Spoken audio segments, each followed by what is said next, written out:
Howdy, name's Flipper and welcome to another Yeeps update video.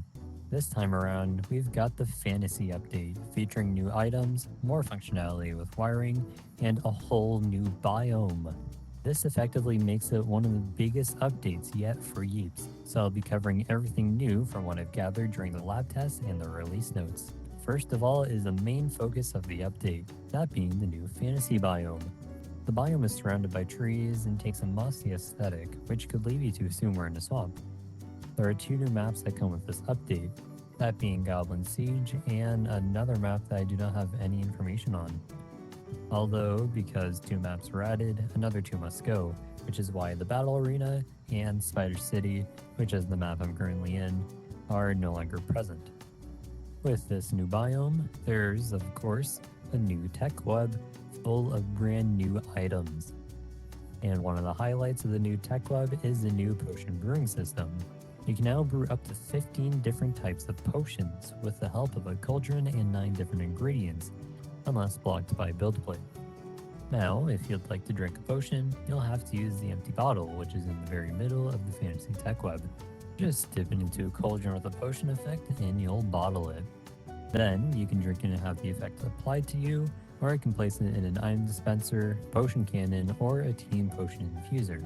Additionally, 6 of the 15 potions that are available in the Fantasy Tech Web are pre-bottled, so you don't have to take the time to brew them.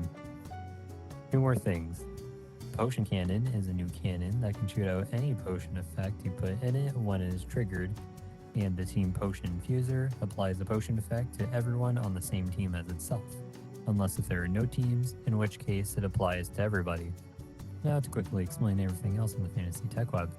We've got a new game mode coming along with the Goblin Siege map called Goblin.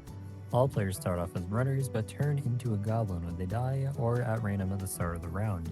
The objective of the Goblin team is to eliminate all runners, although the runners themselves are now able to kill the goblins as an act of self-defense, compared to hide and seek where that is impossible. Players now have access to 2 different types of arrows, being a regular arrow and a grappling arrow. The arrow acts like a usual arrow, however, the grappling arrow allows you to temporarily create a zip line between your throwing position and the spot where the arrow lands. There's also a new dagger item, which is basically a small knife you can hit and throw at players. You can also hold it either normally or upside down if you'd like. The portcullis doors are like fancy gates. It's a gate that, when powered, retracts through the wall or ceiling, as you can see here. There's a 4x4 and 8x8 version of this. Additionally, there are also climbable handholds, which are bars/ladders that the players can grab onto and climb with. There are new moss environment blocks, similar to the grass and snow blocks of the same sizes.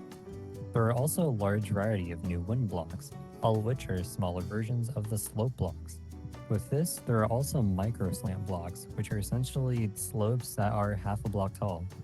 For decorations, we've got some new lily pads, rethemed pillars, columns, and arches, along with a singular rock, some frogs, and a new gnome variant.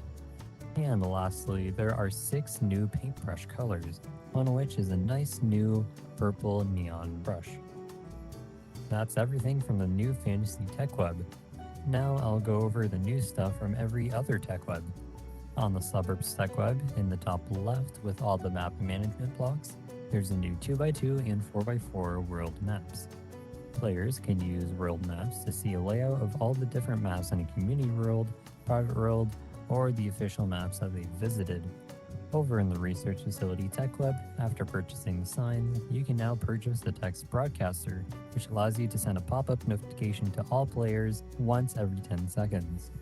And finally, at the bottom of the Game Mode Tech Web, there is now a round duration game rule sign, allowing creators to change the length of a game mode's round.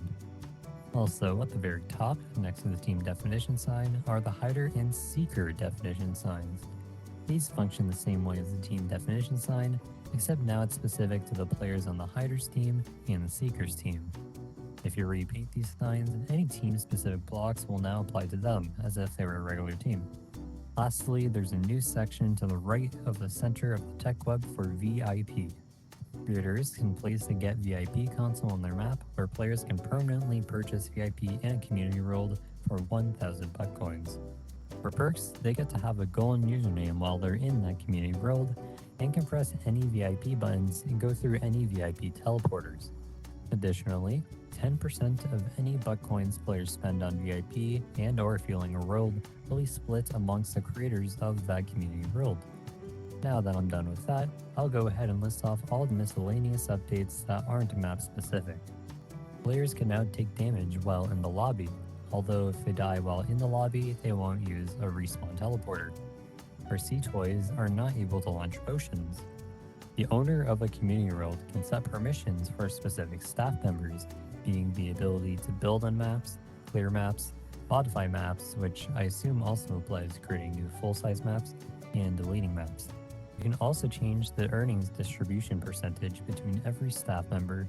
Just make sure the percentages add up to exactly 100% or it won't work. The Teams feature can now exist anywhere, no matter which game mode time is in use. Alongside the VIP feature, staff of a community world will have their names turn purple. Map modifying blocks like the map shifter and rotator now share their own block limit. The FPS optimizations that were once available in the experimental channel are now in effect game-wide. They also fixed the glitch where pins would remain floating after breaking the pillow. And lastly, very last thing, the mysterious ghost block exploit that was discovered has been fixed. And that's it. That's all there is to this new update. If you wish to leave some feedback, feel free to leave a comment. That's all I've got to say. Make sure to have fun and have a good day. I'll see you all later. Bye-bye.